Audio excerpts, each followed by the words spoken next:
Good morning all of you. आप सभी का बीएससी सेकेंड ईयर की केमिस्ट्री क्लास में स्वागत है।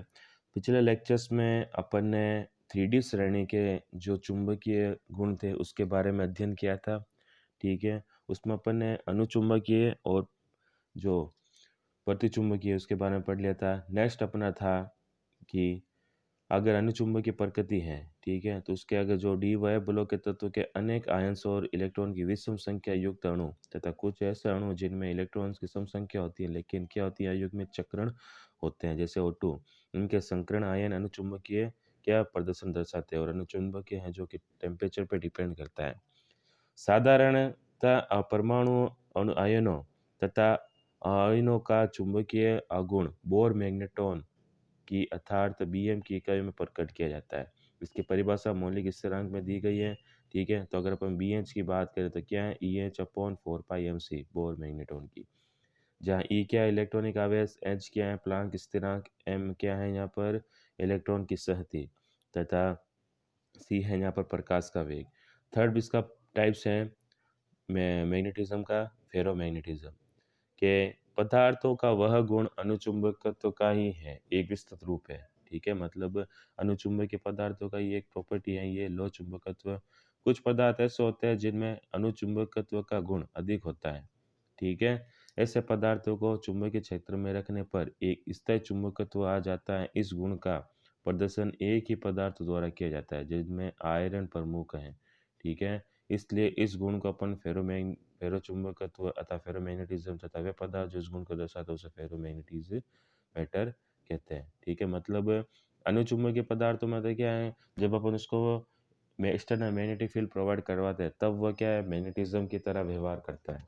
ठीक है, लेकिन जो फेरोमैग्नेटिज्म है, ठीक है, इसके अंदर क्या होता है, जैसे एक्सटर्नल मैग्नेटिक फील्ड में रखा तब तो इसके अंदर मैग्नेटिज्म रहेगा, लेकिन अगर एक्सटर्नल मैग्नेटिक फील्ड अगर अपन हटा भी दें, बाह्य चुंबकीय क्षेत्र अगर वहां से हटा दें, ठीक है, फिर भी ये क्या है चुंबकीय प्रवृत्ति को दर्शाते रहते हैं। ठीक है, तो अर्थात इन पदार्थों के अंदर स्थायी चुंबकीय प्रवृत्ति का गुण आ जाता है, जिसके अंदर अपन देख के आयरन की बात करें, ठीक है, तो आयरन इसके अंदर प्रमुख है।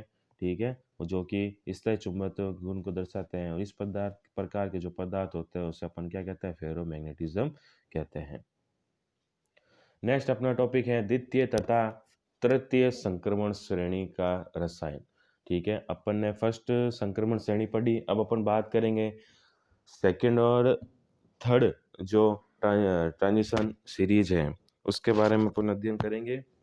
स्टार्ट करते हैं कि जब किसी तत्व में आने वाला अंतिम इलेक्ट्रॉन डी उपकोष में प्रवेश करता है तो अपन उसे डी खंड के तत्व कहते हैं। आवर्त सारणी में डी खंड के तत्व 13 से 12 तक क्या स्थित है, अर्थात 10 वर्ग सम्मिलित हैं इसके अंदर।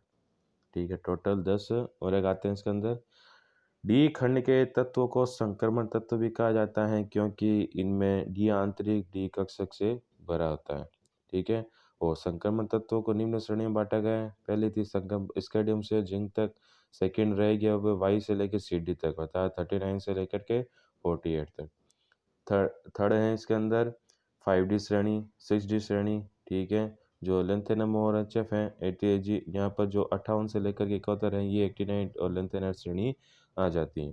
फोर्थ अगर बात करें 6D श्रेणी की तो ये रहेगी 89 से लेकर के RF। ठीक है, और उसके बाद में 112 तक रहेगी क्योंकि बीच में 9 से लेकर के 103 है। ठीक है, ये आते हैं लेंथ एंड 89 श्रेणी के अंतर्गत आते हैं। ठीक है, हम जानते हैं कि वर्ग में ऊपर से नीचे जाने पर कोषों की संख्या बढ़ने से परमाणु के आकार भी क्या बढ़ता है। ठीक है, ये अपने को पता है पहले से, जैसे जैसे ऊपर जाएंगे नीचे चलते हैं तो क्या शेप इंक्रीज होती है। अतः प्रथम संक्रमण श्रेणी के किसी वर्ग में द्वितीय संक्रमण श्रेणी के उसी वर्ग में जाने पर परमाणु आकार बढ़ता है। अतः 3D तथा 4D श्रेणी के तत्वों के मध्य 18 परमाणु क्रमांक का क्या होता है अंतर होता है।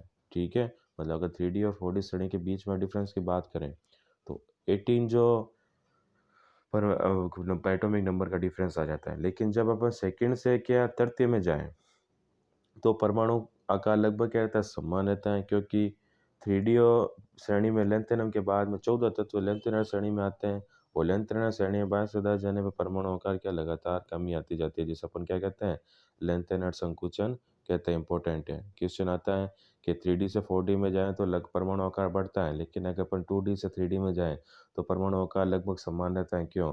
क्योंकि 2D से 3D में जाने पर बीच में क्या आ जाती है, लेंथ एंड श्रेणी आ जाती है। और लेंथ एंड श्रेणी के अंदर अगर अपन लेफ्ट टू राइट जाएँ, ठीक है, चलें, तो क्या होता है कि परमाणु आकार घटता है। इसलिए लेंथ एंड संकुचन का जो प्रभाव है, वो 2D और 3D श्रेणी के जो परमाणु के आकार हैं, ठीक है, उनके ऊपर भी पड़ता है। इसलिए 2D और 3D श्रेणी के जो एलिमेंट्स है, उनका जो शेप है, लगभग सिमिलर रहती है। इस लेंथ एनर्ट संकुचन का प्रभाव 5D श्रेणी के लेंथ एनम के बाद आने वाले तत्वों पर पड़ता है, अतः 5D श्रेणी में बाहर से जाने पर 4D श्रेणी की अपेक्षा परमाणु आकार में ज़्यादा कमी आती है, क्योंकि 4D और 5D श्रेणी के मध्य कितने 32 एटम्स का डिफरेंस होता है। ठीक है, यही कारण है कि 4D और 5D के किसी एक ही वर्ग के सदस्यों का अगर आप लगभग आकार क्या होता है, समान होता है। ठीक है, जैसे अपन ने 2D और 3D में देखा, वैसे का वैसे किसमें 4D और 5D में, कि 2D और 3D में तो आता है लेंथ आ जाता है, वहाँ अब एक नर श्रेणी का आ जाएगा। ठीक है, कि इस प्रकार 4D और 5D श्रेणी के एक ही वर्ग में बाह्यतम इलेक्ट्रॉनिक विन्यास समान होने के साथ साथ परमाणु आकार भी क्या होता है, लगभग समान होता है। अतः दोनों श्रेणियों के तत्वों के गुणधर्म भी क्या होंगे, समान होंगे। यही कारण है कि, ठीक है, कि द्वितीय और तृतीय श्रेणी के सदस्यों का अध्ययन अपन साथ-साथ में करते हैं। क्यों? क्योंकि उनकी प्रॉपर्टी लगभग समान होती है, आकार समान होता है, आयनिक त्रिज्या समान होती है, परमाणु त्रिज्या समान होती है, ऑक्सीडेशन स्टेट समान होती है। ठीक है? इसलिए अपन 2D और जो 3D श्रेणी है, इसकी अपन प्रॉपर्टीज़ का अध्ययन साथ-साथ में करते हैं। ठीक है? अपन बात करते हैं पहले द्वितीय श्रेणी की, ठीक है? 4D वाली, कि वे संक्रमण तत्व जिसमें आने वाला अंतिम इलेक्ट्रॉन 4D में प्रवेश करता है, उसे अपन क्या कहते हैं, 4D श्रेणी के तत्व कहलाते हैं। परमाणु क्रमांक 39 से लेकर के कहाँ तक हैं इसके अंदर, 48 तक। कुल कितने 10 एलिमेंट आते हैं। और 4D इलेक्ट्रॉन का अगर अपन सामान्य इलेक्ट्रॉनिक विन्यास देखें तो कितना है, कि क्रिप्टॉन 4D 1 से 10, ठीक है, और 5s 0 से 2 होता है। ठीक है, और इलेक्ट्रॉनिक विन्यास देखें अगर इनके तत्वों का, तो वाई है 39 पे, Kr 4D 1 5s2, ठीक है। उसी प्रकार अगर अपन देखते हैं तो इसकी यहाँ पर दो जगह डिफरेंस आता है। जिस तरह अपन ने 3D के अंदर देखा था तो दो जगह डिफरेंस था, यहाँ पर भी दो जगह अदभिन्न आएगा। कौन कौन सा है देखिए, एक तो 44 पे आएगा Ru, ठीक है, और एक आता है ये 46 पे प्लेडियम के अंदर। ठीक है, तो अकॉर्डिंग टू इलेक्ट्रॉनिक कॉन्फ़िगरेशन, ठीक है, Ru का होना चाहिए 46 5s2, लेकिन यहाँ इसका कितना है देखिए 47, ठीक है, और कितना है 5s1। उसी प्रकार अगर प्लेडियम की बात करें तो प्लेडियम का भी कितना होना चाहिए 48, ठीक है, और कितना होना चाहिए 5s2, लेकिन इसका होता कितना है 4d10 और 5s0, मतलब दोनों s के इलेक्ट्रॉन है वो d में चले जाते हैं और ये पूर्ण पूरित हो जाते हैं। ठीक है, नेक्स्ट अपन देखते हैं कि इलेक्ट्रॉनिक विन्यास स्पष्ट है कि एमओ से एजी का इलेक्ट्रॉनिक विन्यास भिन्न है, क्योंकि एमओ में अर्धपूरी डी कक्षक तथा एजी में क्या पूर्णपूरी डी कक्षक है और स्थायी विन्यास है। यहाँ एमओ तथा एजी के अलावा एनबी, आरयू, आरएच, पीडी के इलेक्ट्रॉनिक विन्यास भिन्न है। इस भिन्नता के कारण निम्न प्रकार के हो सकते हैं। ठीक है, इलेक्ट्रॉन इलेक्ट्रॉन प्रतिकर्षण हो सकता है, इलेक्ट्रॉन नाभिक आकर्षण हो सकता है और इलेक्ट्रॉन इलेक्ट्रॉन का परिरक्षण प्रभाव हो सकता है। ठीक है, और असामान्य अगर अपन इलेक्ट्रॉनिक विन्यास देखें तो चार प्रकार के हैं। यहाँ पर देखिए कौन कौन से, कि एक तो अब दो तो अपन ने बात की थी पहले, एक है एनबी का, ठीक है, दूसरा है आरयू का, तीसरा आरएच का और चौथा है पीडी का। ठीक है, इनका जो इलेक्ट्रॉनिक विन्यास है बाकी तत्वों से सिमिलर नहीं है। ठीक है, क्योंकि इनमें देखिए एस कक्षक के अंदर एक एक इलेक्ट्रॉन है, इन तीनों के अंदर तो एक एक इलेक्ट्रॉन डी में ट्रांसफर रहता है, जबकि प्लेटिनम के अंदर जो ही एस है के इलेक्ट्रॉन है वो डी के अंदर ट्रांसफर हो जाते हैं। तृतीय श्रेणी का इलेक्ट्रॉनिक विन्यास, कि तृतीय श्रेणी की इलेक्ट्रॉनिक श्रेणी संक्रमण श्रेणी छठवें आवर्त से शुरू होती है। इसे 5D श्रेणी भी कहा जाता है, क्योंकि आने वाला अंतिम इलेक्ट्रॉन 5D कोष में प्रवेश करता है। और अगर अपन सामान्य इलेक्ट्रॉनिक विन्यास देखें इसका, ठीक है, तो कितना है जीनोन 4f0 से 4f14 तक, और 5D 1 से 10 और 6s 1 से 2 तक होता है।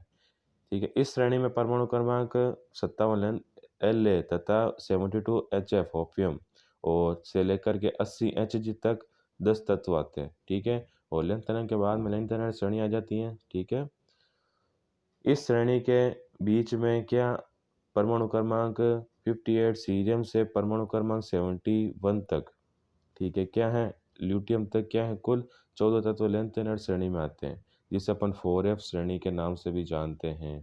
ठीक है, 58 से लेकर 71 तक, ठीक है, 57 वाला तो आएगा इसमें, 57 के बाद में डायरेक्ट 72 और 72 से लेकर के 80 तक, टोटल 10 एलिमेंट हो गए। अब 58 से लेकर के जो 71 तक है वो किसके अंदर आते हैं, एफ ब्लॉक के अंदर आते हैं, जिसे अपन लेंथेनर श्रेणी कहते हैं।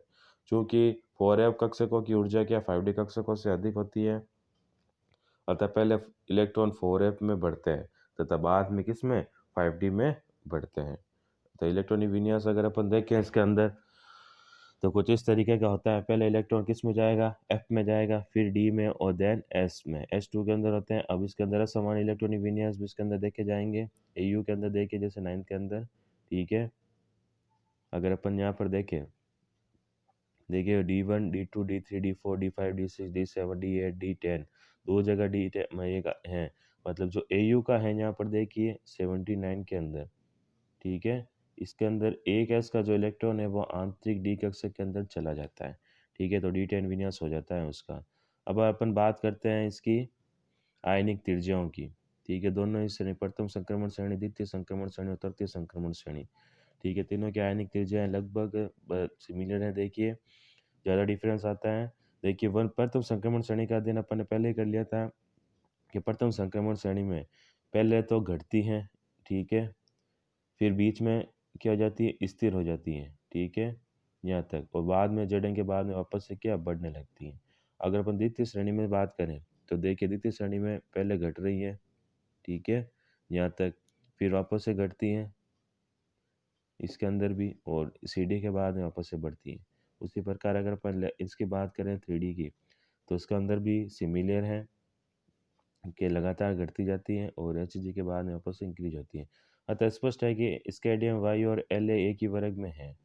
ठीक है, क्योंकि स्कैडियम से लेंथेनर जाने पर परमाणु त्रिज्या आयनिक त्रिज्या में क्रमशः क्या होती है, वृद्धि होती है। लेकिन अब इस वर्ग से के बाद आने वाले तत्वों में जब किसी वर्ग से प्रथम से द्वितीय संक्रमण श्रेणी में जाते हैं तो परमाणु आयनिक त्रिज्या में क्या होती है, वृद्धि होती है। लेकिन किसी वर्ग में द्वितीय से तृतीय श्रेणी में जाने पर आयनिक त्रिज्या का मान लगभग क्या रहता है, समान रहता है। मतलब संक्रमण श्रेणी में एक संक्रमण श्रेणी से दूसरे संक्रमण श्रेणी में अगर अपन जाएं, ठीक है, तो आयनिक त्रिज्या का मान लगभग बराबर रहता है।